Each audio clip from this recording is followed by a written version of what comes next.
Hello dear students, इस lecture में हम बात करेंगे all the formulas of cosine function. जैसे हमने प्रीवियस वीडियो में बात की थी कि साइन फंक्शन के लिए अलग अलग फॉर्मूले कौन से हैं, ठीक है। वैसे ही डिफरेंट फॉर्मूले हम कोसाइन फंक्शन के जो हैं उन सबको यहाँ पर स्टडी करेंगे हम। आपने बड़े ध्यान से इनको देखना है, ठीक है, क्योंकि बहुत ही इंपॉर्टेंट रूल्स है ये। तो सबसे पहले तो हम कोसाइन फंक्शन की डेफिनेशन के अकॉर्डिंग जो हमारी T ratio cosine cos theta या कॉस ऑफ एंगल हम ले लेते हैं। Cos of any angle, theta, alpha, beta, X, Y, Z कुछ भी ले सकते हैं। तो वो आपने जो फर्स्ट इसका रूल किया है डेफिनेशन के अकॉर्डिंग, जो कोसाइन ऑफ एंगल होता है, ये क्या है, रेशियो होती है। रेशियो किसकी? Ratio of base to its hypotenuse.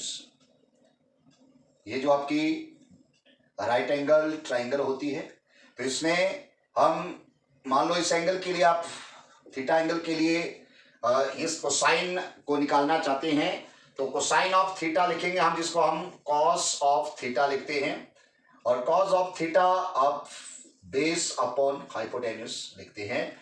ये हमारा डेफिनेशन है इस कोसाइन फंक्शन की, ठीक है, और बेसिक फॉर्मूला ये। उसके बाद इसमें इसकी रेसिप्रोकलिटी आ जाती है।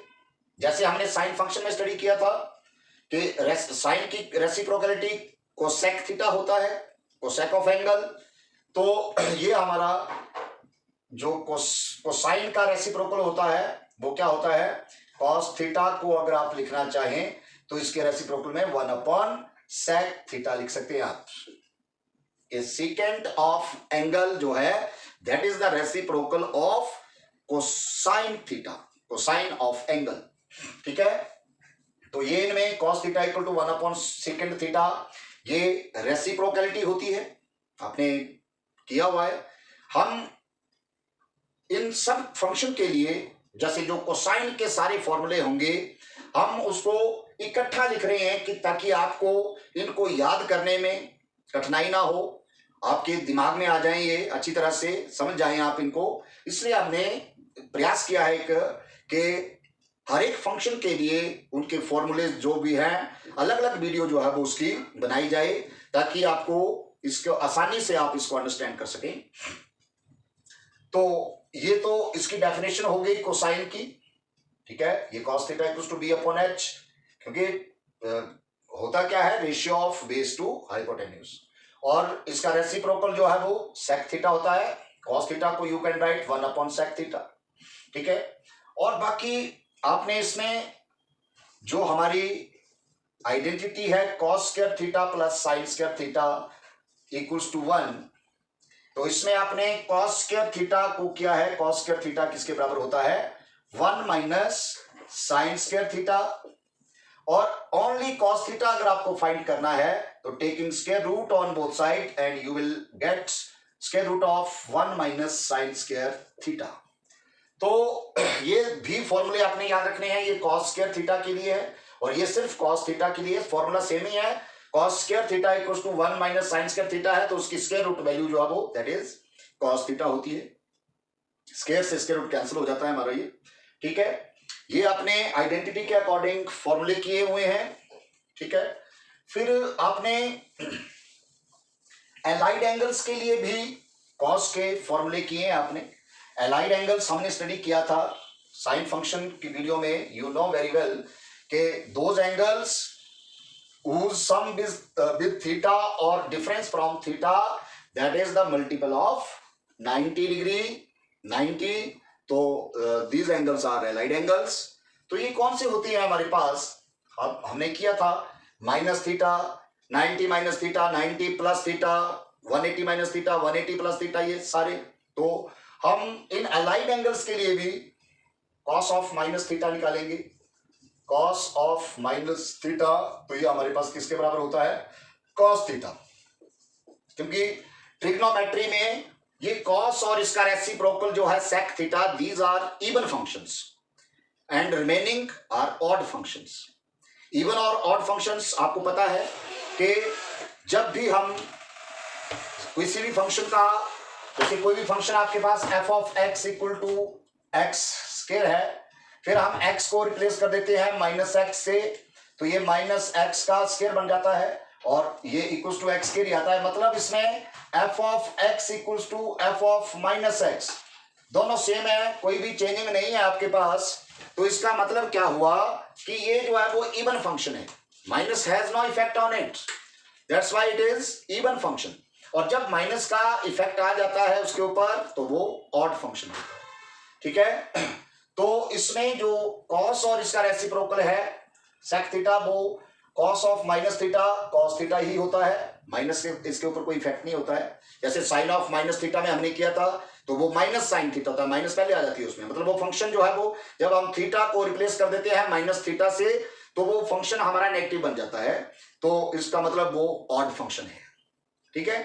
तो इसके बाद हमारे कॉस ऑफ 90 माइनस थीटा के लिए या कॉस ऑफ 90 प्लस थीटा के लिए, ये सारे अलाइड एंगल्स हैं।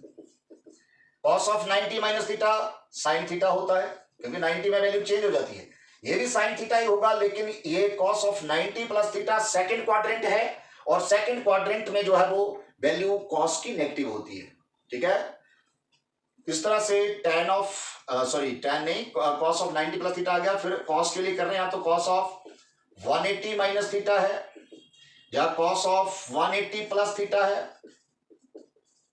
ये 180 को हम पाई भी लिख सकते हैं, इसको पाई बाई 2 भी लिख सकते हैं, 90 को ये पाई, क्योंकि इसमें हमें पता है कि जब हम डिग्री फॉर्म से रेडियन में कन्वर्ट करते हैं या रेडियन को डिग्री में कन्वर्ट करते हैं तो रेडियन फॉर्म में पाई रिमेन्स पाई, ठीक है। क्योंकि आपने पढ़ा हुआ है कि इनकी जो रिलेशनशिप है तो 180 डिग्री जो होता है 180 डिग्री इक्वल्स टू ये पाई रेडियन के बराबर होता है, ये आपने रिलेशनशिप इनमें पढ़ी हुई है। तो ये 180 माइनस थीटा जब pi minus theta cos 180 minus theta, ये भी माइनस कॉस थीटा रहेगा क्योंकि 180 में वैल्यू चेंज नहीं होती है, कॉस की कॉस ही रहती है। तो बट ये सेकंड क्वाड्रेंट में कॉस नेगेटिव होता है तो माइनस कॉस रहेगा और ये भी माइनस कॉस थीटा रहेगा। थर्ड क्वाड्रेंट में ये 180 प्लस थीटा, पर 180 प्लस थीटा थर्ड में जाने से भी नेगेटिव ही रहता है, थर्ड क्वाड्रेंट में भी नेगेटिव है क्योंकि जो कॉस होता है वो फर्स्ट में तो ऑल पॉजिटिव है और फोर्थ क्वाड्रेंट में जो है वो कॉस जो है वो पॉजिटिव होता है, ठीक है। फिर वैसे ही आप कॉस 270 माइनस थीटा,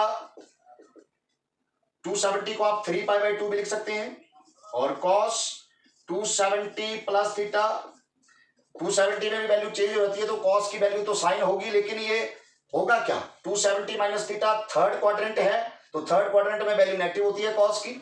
वैसे ही ये 270 प्लस थीटा फोर्थ क्वाड्रेंट है तो कॉस की वैल्यू साइन होगी लेकिन ये पॉजिटिव होगी बिकॉज ये फोर्थ क्वाड्रेंट है आपका और फोर्थ क्वाड्रेंट में कॉस की वैल्यू पॉजिटिव होगी, ठीक है। इसी तरह से हम 360 माइनस थीटा और 360 प्लस थीटा के लिए ये वैल्यू निकाल सकते हैं इनके अलाइड एंगल्स के लिए। कॉस 360 माइनस थीटा या कॉस ऑफ 360 प्लस थीटा, तो ये हमारे पास 360 में आपको पता है वैल्यू चेंज होती नहीं है, 180 और 360 जिसको हम 2 पाई भी लिख सकते हैं, ये वैल्यू जो है वो चेंज नहीं होती है, कॉस की वैल्यू कॉस ही रहती है, बस हमने क्वाड्रेंट देखना है।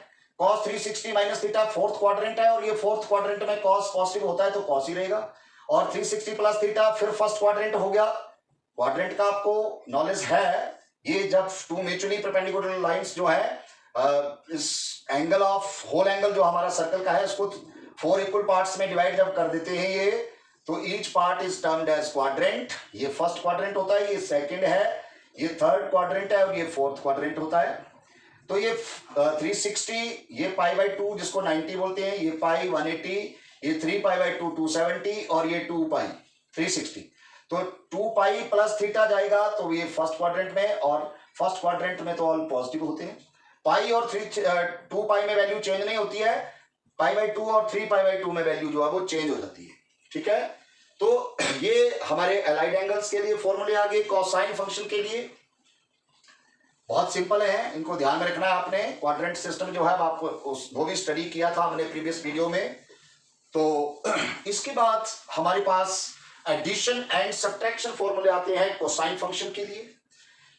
कोसाइन फंक्शन के लिए जो एडिशन और सब्ट्रैक्शन फॉर्मूला मतलब cos of A plus B, जो आपके पास है cos of A minus B, तो ये cos of A plus B ये हमारे पास फॉर्मूला होता है cos A into cos B minus sine A into sine B, और ये फॉर्मूला ये भी सेम ही रहेगा कॉस ए कॉस बी, और ये प्लस हो जाता है sign A into sine B. तो ये एडिशन और सब्ट्रैक्शन फॉर्मूला है कोसाइन फंक्शन का। साइन फंक्शन के लिए जब किया था तो उसमें क्रॉसिंग आ जाती है, मतलब साइन ए के साथ मल्टीप्लाई में कॉस बी आ जाता है और कॉस ए के साथ मल्टीप्लाई में साइन बी आ जाता है।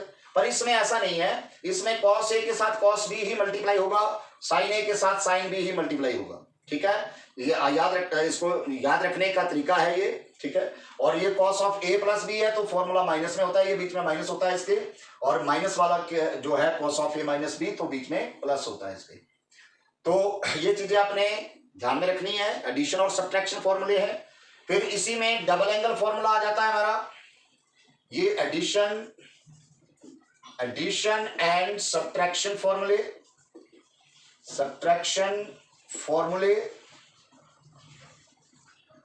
यहां पर हमारा डबल एंगल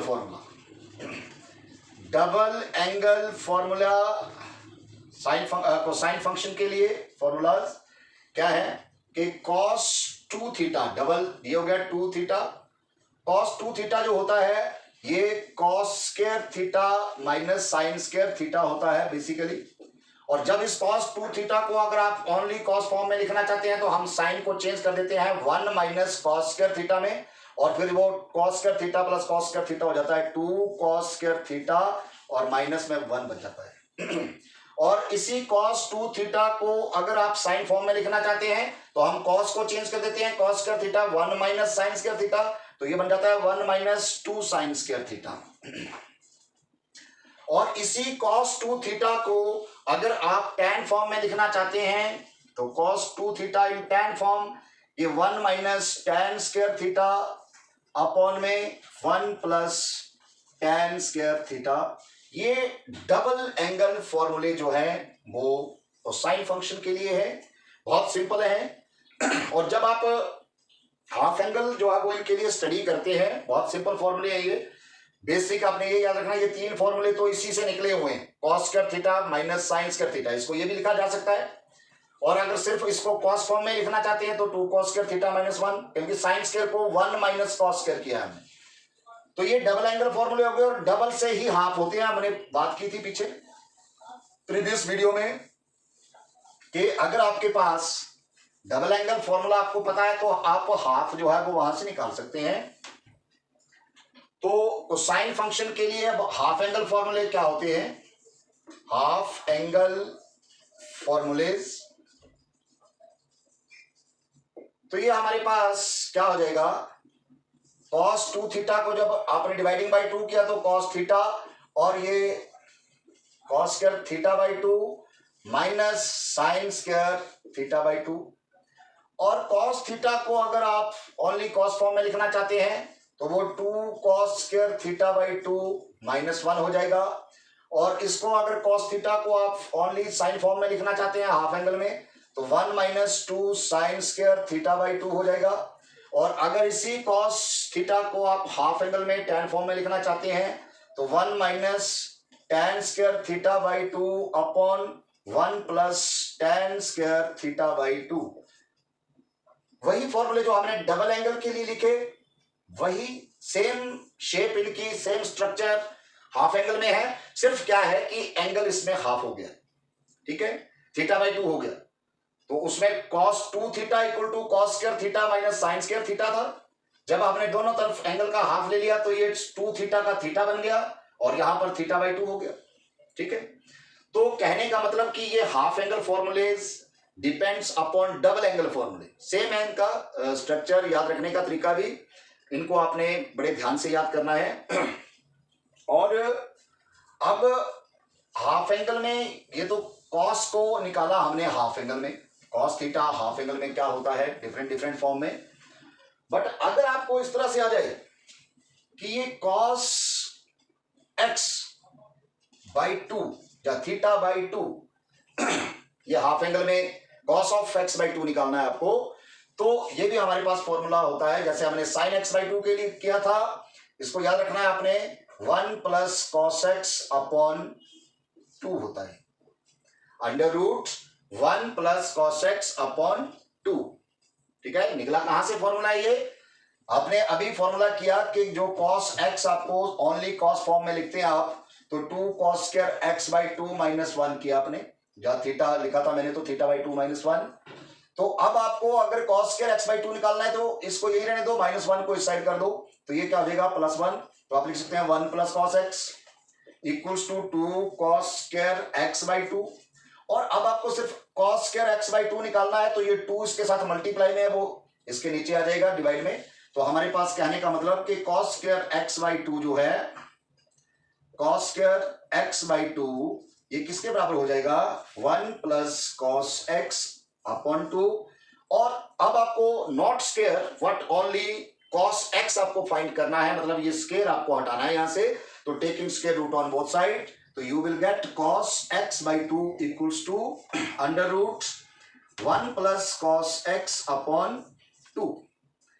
तो ये फॉर्मूला भी बहुत इंपॉर्टेंट फॉर्मूला है, इसको आपने ध्यान में रखना है cos x बाई 2 के लिए। अब इसके बाद इसी में हमारे पास cos c minus cos d, CD फॉर्मूले भी हमने स्टडी किए थे।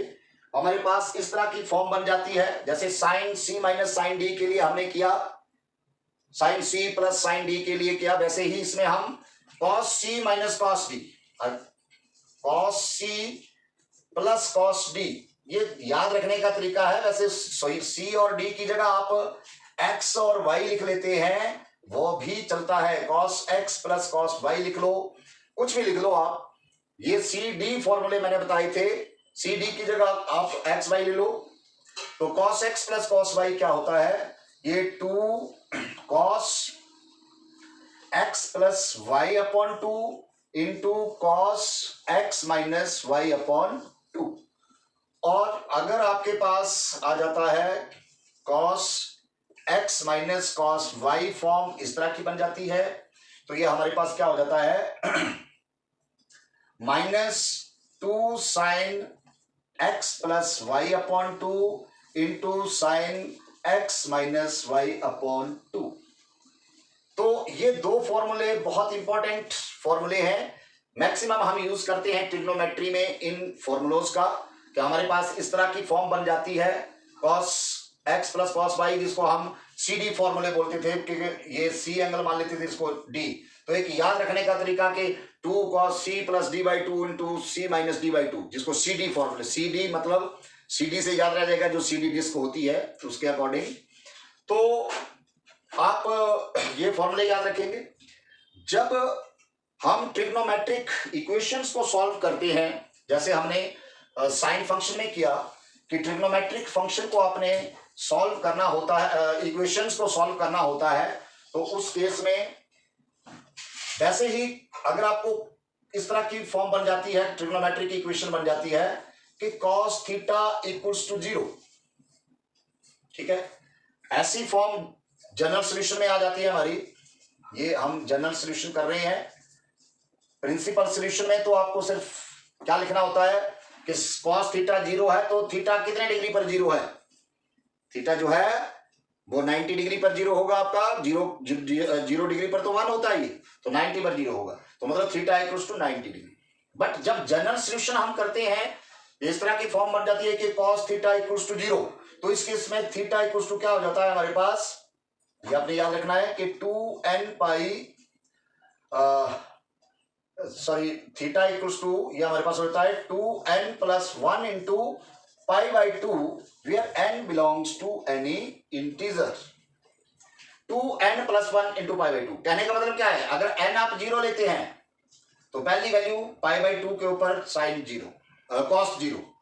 n आप 1 लेते हैं तो 2 1 जा 2 प्लस 1 3 पाई बाई 2 के ऊपर भी 0, मतलब इस तरह से 90, फिर 3 पाई बाई 2 270, फिर इस तरह से आगे आती जाएगी, ऐसे वैल्यू जो है वो 0 होती जाएगी। ठीक है, तो ये आपके पास अगर इस तरह की इक्वेशन बनती है ट्रिग्नोमेट्री की इक्वेशन कोसाइन फंक्शन में, और दूसरी अगर इस तरह की बनती है कि cos theta equals to cos alpha, ऐसी अगर आपके पास इक्वेशन बन जाती है ट्रिग्नोमेट्री में, तो ये जो हम इसको सॉल्व करते हैं उस केस में थीटा फाइंड करते हैं, तो थीटा इक्वल्स टू ये क्या होता है 2n pi plus minus alpha, where this n belongs to any integer. तो ये दो जनरल सॉल्यूशन है इसके, और प्रिंसिपल सॉल्यूशन तो आप फाइंड कर ही सकते हैं, इसमें नंबर ऑफ सॉल्यूशन हो सकते हैं। Principal solution lies between 0 and 360 degree, वो प्रिंसिपल सॉल्यूशन होता है। और जनरल सॉल्यूशन में तो फिर ये number of angles negative as well as positive direction में आप फाइंड कर सकते हैं, ठीक है। तो ये हमारे पास इसके लिए आ गया। ट्रिग्नोमेट्रिक इक्वेशंस को सॉल्व करने में आपके पास अगर कोसाइन फंक्शन आ जाता है तो आप ये फॉर्मूले यूज करोगे। फिर हमारे पास इसमें अगर आपको वैल्यू निकालनी है cos 0 डिग्री, 30 डिग्री, 45 डिग्री, 60 और 90 डिग्री, तो जैसे मैंने आपको ट्रिक उसमें बताई थी साइन फंक्शन के लिए, वैसे ही आप इसके लिए कर सकते हैं। पर इसमें आपने फिर कहां से लिखनी वैल्यू, गिनती काउंटिंग लिखनी है, वो यहां से लिखनी है 0, 1, 2, 3 और 4। फिर हर एक को 4 से डिवाइड कर दो, ठीक है, और हर एक का स्क्वायर रूट भी ले लो। 4 1 जा 4, 4 1 जा 4, ये 2 1 जा 2, 2 2 जा 4, और 0/4 तो 0 होता है। तो ये हमारे पास क्या आ जाएगा, ये वैल्यू 1 आ गई, ये वैल्यू √3/2 आ गई, ये वैल्यू 1/√2 आ गई, और ये वैल्यू जो है वो 1/2 आ गई, और ये 0/4 मतलब 0, तो 0 का स्क्वायर रूट मतलब 0 मतलब नथिंग है, तो वहां पर 0 रहेगी वो। ये 1 का स्क्वायर रूट तो 1 ही रहेगा, 4 का स्क्वायर रूट 2 हो गया, यहाँ पर 1/√2 हो गया। तो ये हमारे पास जो है वो इस तरह से आ गई हमारे पास ये वैल्यूज। तो इसका उल्टा जो है वो सेक होता है, तो सेक 0 डिग्री, 1 का उल्टा 1 ही होगा, ये 2/√3 हो गया, ये √2/1 मतलब √2 ही रहा, ये 2/1 2 ही रहा, और ये अनडिफाइंड हो गया, क्योंकि 1/0 करेंगे तो सेक 90 डिग्री जो है वो अनडिफाइंड हो जाता है, और cos 90 डिग्री जो है वो 0 होता है। तो ये वैल्यू आपने याद रखनी है, cos 45 हो चाहे sin 45 हो, दोनों की सेम वैल्यू होती है 1/√2, ठीक है। तो ये जो टेबल आ गया कोसाइन फंक्शन के लिए, ये भी आपने याद रखना है, और इसका आपको ग्राफ भी बनाना आना चाहिए। कोसाइन फंक्शन का ग्राफ जैसे हमने साइन फंक्शन में बनाया वैसे ही, तो ग्राफ बनाने के लिए सबसे पहले आपको इस कोसाइन फंक्शन की जो डोमेन होती है, ठीक है ना, जो कोसाइन फंक्शन डिफाइन होता है, कोसाइन फंक्शन कहां से होता है, from real number to, same ही होती है इसकी भी, -1 to 1, ये ठीक है। तो ये इस फंक्शन की डोमेन है, domain of this function, and this is the range of this function. Domain और range you know very well, domain of function is the set of those values at which the given function is definable और existable, कि जो function exist हो, जिसकी value define हो, undefined ना बने, तो that set is the domain set. And range, this is also known as the image set of, या इमेज फंक्शन भी बोल सकते हैं इसको हम, कि जो इसकी वैल्यू निकल रही है डोमेन के ऊपर, फंक्शन की जो वैल्यू आ रही है, दैट इज रेंज, ठीक है। तो कहने का मतलब है कि जो इसका फंक्शन होता है कोसाइन का, कॉस फंक्शन भी आप इस तरह से इसको ड्रॉ कर सकते हैं। एक्स एक्सिस के ऊपर हमारा जो है वो इसकी डोमेन रहती है, और वाई एक्सिस के ऊपर जो है इसकी रेंज है, ठीक है। ये 0 आ जाता है हमारा, ये वाई एक्सिस, ये नेगेटिव वाई एक्सिस होता है नीचे की तरफ, एक्स एक्सिस पॉजिटिव, इस साइड को नेगेटिव एक्स एक्सिस है। यहाँ पर हम वैसे ही 0 to π/2, फिर पाई, फिर 3π/2, फिर 2π, फिर 5π/2, इस तरह से चलता है। इस साइड को -π/2, फिर -π, -3π/2, -2π एंड सो ऑन। वैल्यू इसकी भी ये 1, 0 और -1 यही रहती है रेंज में। ठीक है, तो जब आपको पता है cos 0, अभी हमने पीछे किया इसका टेबल, cos 0 जो है वो क्या होता है, 1 होता है। तो मतलब इसकी यहां 0 डिग्री है तो वैल्यू ये 1 है इसकी, यहां से चलेगा ये। ठीक है, यहां इसका पॉइंट लगेगा, इस पॉइंट के ऊपर 1 भी कवर हो रहा है और 0 भी कवर हो रहा है। फिर π/2 के ऊपर इसकी वैल्यू जो है वो आपने देखा cos की 0 हो जाती है, तो यहां आ जाएगा पॉइंट। फिर आप आगे चलेंगे तो 180 पर जो इसके हम अगला जो लेते हैं 180 का लेंगे, 180 के ऊपर इसकी वैल्यू जो है वो cos की ये हमारी क्या हो जाएगी, -1 हो जाएगी। ठीक है, cos 180 को आप निकाल सकते हैं क्वाड्रेंट यूज करके। cos 180 डिग्री इक्वल्स टू इसको आप लिख सकते हैं cos 90 + 90, और cos 90 + थीटा जो होता है ये माइनस साइन थीटा होता है, साइन 90 डिग्री, और माइनस साइन 90 की वैल्यू 1 होती है तो -1 आ गई। इस तरह से ये फिर हमारी वैल्यू 3π/2 के ऊपर 0 हो जाएगी, फिर ये 2π के ऊपर -1 आ जाएगी, यहां लग जाएगा। वैसे ही यहां -π/2 के ऊपर जो इसकी वैल्यू आएगी वो 0 आ जाएगी। फिर जब आप आगे बढ़ोगे -180 के ऊपर तो इसकी वैल्यू जो है वो -1 आ जाएगी यहां पर। फिर इस तरह से ये 0 3π/2 के ऊपर, फिर ऊपर जाएगी ये -1। तो कहने का मतलब कि इसका ग्राफ जो है वो यहां से शुरू होगा ऐसे करके, फिर ये, ठीक है, फिर ऐसे आ गया, ये ऐसे, फिर ऐसे चलता रहेगा ये, और ये हमारा इस तरह से ये आ गया, ये फिर आगे। मतलब इसकी भी जो अप एंड डाउन कर्व में है वो वैसे ही है, एंगल इसके अलग अलग होते हैं। कॉस की वैल्यू 0 डिग्री के ऊपर 1 होती है तो ये यहां से स्टार्ट होगा, साइन 0 डिग्री 0 ही होता है तो यहां से क्रॉस करता है। ठीक है, तो ये हमारा फंक्शन किसके, ग्राफ किसके लिए है, अगर कोई y इक्वल टू आपके पास इस तरह से cos x मान लेते हैं आप, तो ये कोसाइन फंक्शन का ग्राफ है। ठीक है, और भी फॉर्मूले, कोसाइन फॉर्मूले जो हम उसमें यूज करते हैं वो भी है हमारे पास। ठीक है, पर फिलहाल आपने इन फॉर्मूलों का ध्यान रखना है। ठीक है, बहुत इंपॉर्टेंट फॉर्मूले हैं ये। तो I think you understand these formulas, all formulas of cosine function. तो आपने ध्यान से इनको समझना है। अगर ये वीडियो आपको अच्छा लगेगा तो आपने इसको लाइक करना है, शेयर भी करना है, और चैनल पर अगर नए हो तो सब्सक्राइब भी करना है। Thank you.